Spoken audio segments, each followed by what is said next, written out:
Hey fellow chess learners, welcome to our channel Pawnception. Today we're going to talk about one of the finest chess matches that has ever played. Two of the most brilliant minds of our time, Fabiano Caruana and Maxime Vachier-Lagrave, sat across from each other. The air was thick with silence, that peculiar kind of silence only chess produces, the silence of calculation. Caruana, the American prodigy, was on a streak of world-class form, palmed cast sharp with a scientific mind. MVL, the French tactician, was a different kind of monster, intuitive, fast, a predator of chaos. Their styles were like water and fire. And what unfolded on that day wasn't just a chess game, it was a philosophical duel between structure and freedom, calculation and creativity, control and risk. MVL opens with the English opening, C1. Think of this as building your home from the sidewall instead of the front door, unconventional, flexible, and rich with hidden possibilities. He avoids direct confrontation, aiming to slowly expand and observe Caruana's setup. Caruana responds symmetrically with E5. He is ready to fight for the center immediately, maintaining classical principles. MVL develops his knight, guarding the E4 square. Caruana replies in kind, placing his knight to challenge the same region. Both sides develop smoothly. It's the mirror stage, like dancers circling each other, no contact yet, just rhythm. The board begins to hum with energy. Each knight now watches the center like a sniper on a rooftop. Maxime makes the key choice by playing G3. He fianchettos, that means he is preparing to develop his bishop along the long diagonal from G2. It's a slow, strategic weapon, not a sword, but a bow. He is saying, I will strike later from afar. Caruana immediately plants a bishop in front, pinning the knight on C3 to the king. A subtle pressure move. It's like placing a rock on your opponent's chest while they are still sleeping, light enough not to wake them, but heavy enough to make breathing harder. Caruana is already dictating the tempo. By playing Bg2, MVL doesn't attack anything immediately. Instead, he creates a horizon. That bishop stares down the long diagonal toward the center. Both players castle, safety first, but then Caruana strikes with E4, a bold, ambitious thrust. This is no longer a mirror opening. This is a declaration. He is grabbing space and forcing Maxime's knight to move. By moving knight to G5, MVL doesn't retreat timidly. He jumps forward into the enemy camp. It's like a knight charging into fog, trusting his instincts. He attacks E4 and puts immediate pressure. Caruana calmly exchanges his bishop for the knight, doubling Maxime's pawns on the c-file, a structural weakness. But in exchange, he gives up the bishop pair. Then he quietly slides his rook to E8, lining it up against the enemy king. This move looks patient, but it's poison. The rook is like a coiled spring. Maxime brings his queen out, supporting the center and preparing D3 or CX-D5. Caruana replies with D5, expanding and opening the board. The battlefield is now alive, lines are about to open, and both generals prepare for the storm. By playing CX-D5, Maxime forcing Caruana's queen to recapture. This exchange opens the central lines, perfect for Caruana's active pieces. Caruana's queen now sits beautifully on D5, like a ruler in the heart of her empire, controlling everything. MVL challenges the center with D3, trying to break Caruana's central grip. He is saying, you can't have the whole board. Caruana develops his bishop to F5, elegant, purposeful, and cutting straight through the heart of MVL's structure. This bishop is the surgeon's scalpel, placed exactly where it hurts. Maxime develops his bishop to F4, facing Caruana's queen, like staring back into the eyes of a predator.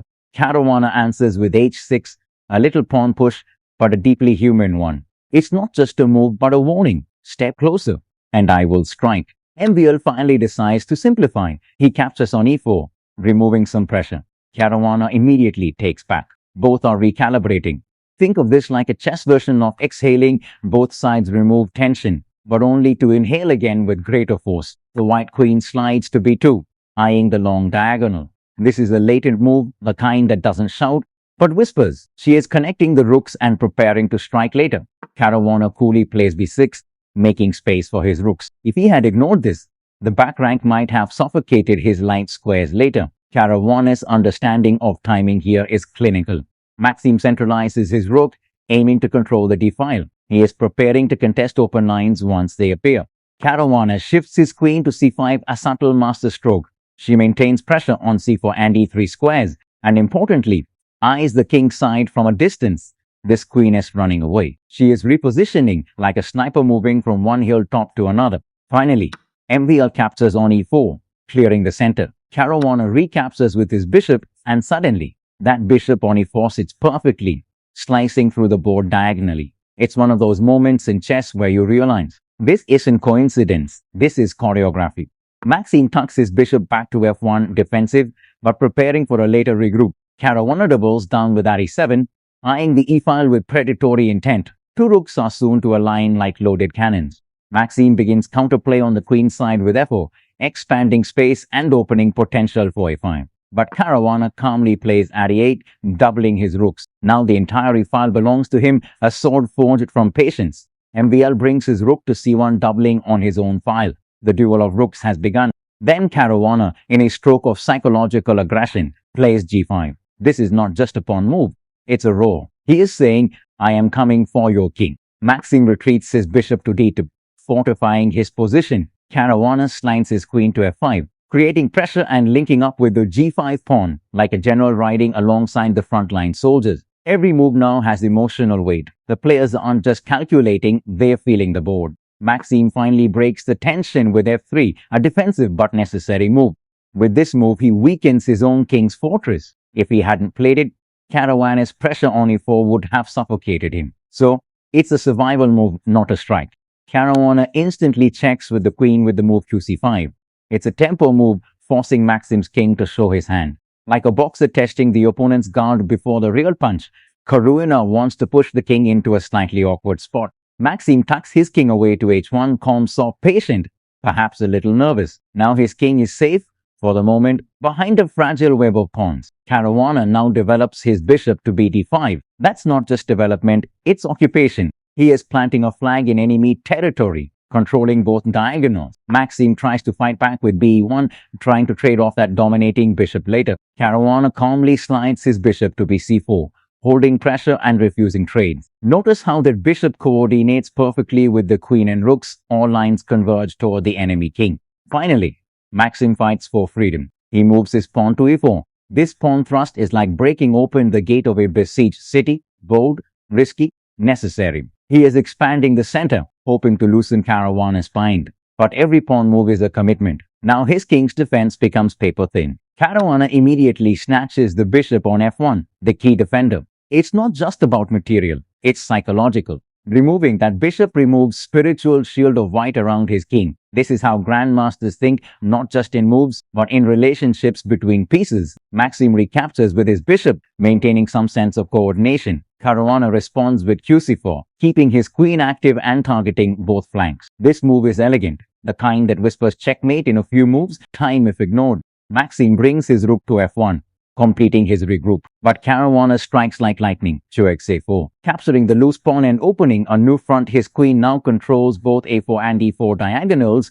It's like watching a predator circle from above. And remember, Caruana doesn't just take pawns for greed, he takes them to unlock geometry. Maxime tries to counter with c4, aiming to chase the queen and regain space. Caruana calmly plays e5, developing with purpose and central dominance. Now his knight c4, f3, g4, and d3 are critical squares. Caruana is tightening the noose. Maxime plays bd4, seeking counterplay. It's symbolic. He is trying to replace Caruana's dominance with his own. But Caruana plays g4, detonating the king's sign. This is the emotional turning point, a declaration that he has done exercising. He is coming for blood now. If he had waited, Maxime's coordination might have stabilized. g4 makes sure that never happens. Maxime takes the pawn by moving fx g4, a natural reflex, hoping to defuse the bomb. But Caruana slides his queen to d7, joining forces with the knight and rooks. It's beautiful geometry. The queen now looks at g4, d3, and h3, three pressure points around the white king.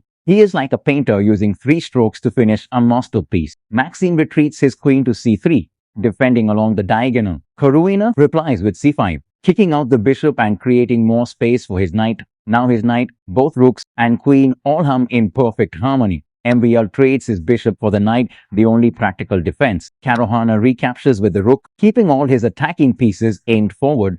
Notice how Caruana doesn't mind piece trades.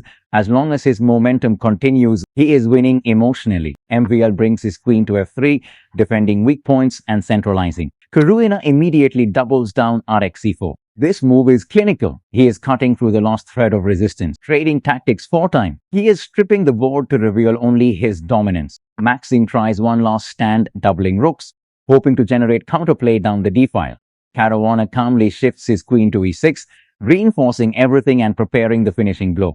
Desperate, MVL pushes g5, hoping to open lines for his rook, but Caruana is unmoved, hx g5, recapturing coolly. He doesn't panic, he doesn't retreat, he just removes the pawn and says, "Your king is naked now."